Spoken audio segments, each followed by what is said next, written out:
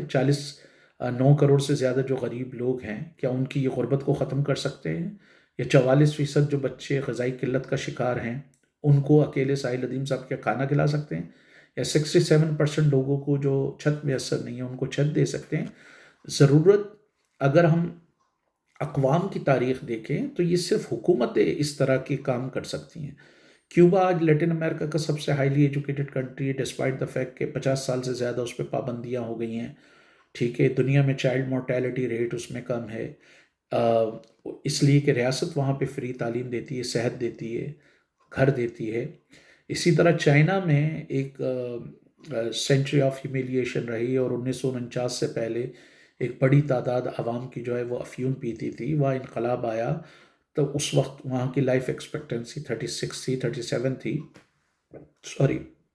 اس کے بعد ریاست نے وہاں پہ ریفارمز کی، تعلیم 19% سے بھی کم تھی، آج چائنا میں آلموسٹ تعلیم 100% ہے۔ 700 ملین سے زیادہ لوگوں کو انہوں نے غربت سے نکالا، ان کی لائف ایکسپیکٹنسی 36 سے اٹھ کر جو ہے وہ 67 تک پہنچ چکی ہے۔ اسی طرح سوویت یونین میں بھی لائف ایکسپیکٹنسی 1917 میں 37 سال کے قریب تھی، انڈسٹریلائزیشن شاید 11 سے 19% تھی، تعلیم بھی بہت کم تھی، لیکن پھر اسی سوویت یونین نے ڈسپائٹ دا فیکٹ کہ وہاں پر 2 کروڑ 70 لاکھ لوگ سیکنڈ ورلڈ وار میں مرے، اور کروڑوں کی تعداد میں جو ہے وہ زخمی ہوئے، 37,000 ان کی انڈسٹریز تباہ ہوئیں، شہر تباہ ہوئے، لیکن اس کے باوجود 1956 میں وہ دنیا کا دوسرا انڈسٹریل ملک تھا، تعلیم تقریباً 100% رہی، اگین ریاست کی مداخلت کی وجہ سے۔ چائنا میں ریاست کی مداخلت کی وجہ سے۔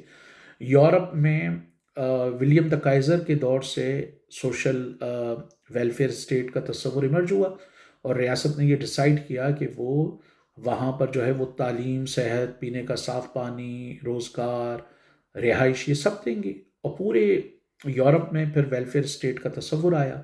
اور اس کے بعد یہ ہوا کہ آپ کو کسی آئی کیو اس کی ضرورت نہیں پڑی۔ اس کی وجہ یہ ہے کہ جن بڑے تعلیمی اداروں میں پہلے ایلیٹ جاتی تھی، سائنس، آرٹ، کلچر، فلاسفی، یہ اگر آپ 17ویں 18ویں 19ویں صدی اٹھا کے دیکھ لیں تو زیادہ تر ایلیٹ طبقات سے تعلقات رکھنے والے اس پر یہ کام کرتے تھے۔ یونان میں بھی آپ دیکھ لیں کہ ایک بڑی تعداد، اگر بہت ماضی میں چلے جائیں، سارے بڑے بڑے فلسفی جو تھے ان کا تعلق اشرافیہ سے تھا، یا اشرافیہ سے دوستی یاری تھی، اور وہ بھی یہ سمجھتے تھے کہ عام آدمی ان چیزوں کو نہیں سمجھ سکتا۔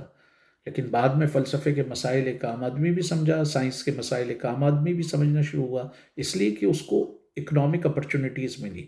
تو یہ جو آئی کیو کا لیول، ایک تو آئی کیو جیسی کوئی ٹرم نہیں ہے، لیکن اگر آپ یہ کہنا چاہتے ہیں کہ سیکھنے کے مواقع سب کو فراہم کیے جانا چاہیے، تو وہ خالی ریاست کر سکتی ہے، وہ کوئی انڈیویجول نہیں کر سکتا۔ انڈیویجول تھوڑی بہت کوشش کر سکتا ہے، لیکن اس کی کوئی سگنیفیکنس نہیں ہے۔ اصل جو ہمیں تبدیلی نظر آئی ہے وہ صرف ریاستی سطح پہ نظر آئی ہے۔ اگر ریاست سب کو کوالٹی فری ایجوکیشن دے گی، غربت ختم کرے گی، بھوک ختم کرے گی، افلاس ختم کرے گی، لوگوں کو رہائش دے گی، فری صحت دے گی، تو سب لوگوں میں پڑھنے کی صلاحیت، سمجھنے کی صلاحیت، سیکھنے کی صلاحیت بڑھے گی۔ تو ساحل ندیم صاحب کی یہ جو ریٹرک ہے آئی کیو کے حوالے سے، اور یہ جو دعویٰ ہے کہ وہ آئی کیو بڑھائیں گے، یہ تاریخی طور پہ انتہائی پھونڈا اور اللاجیکل ہے۔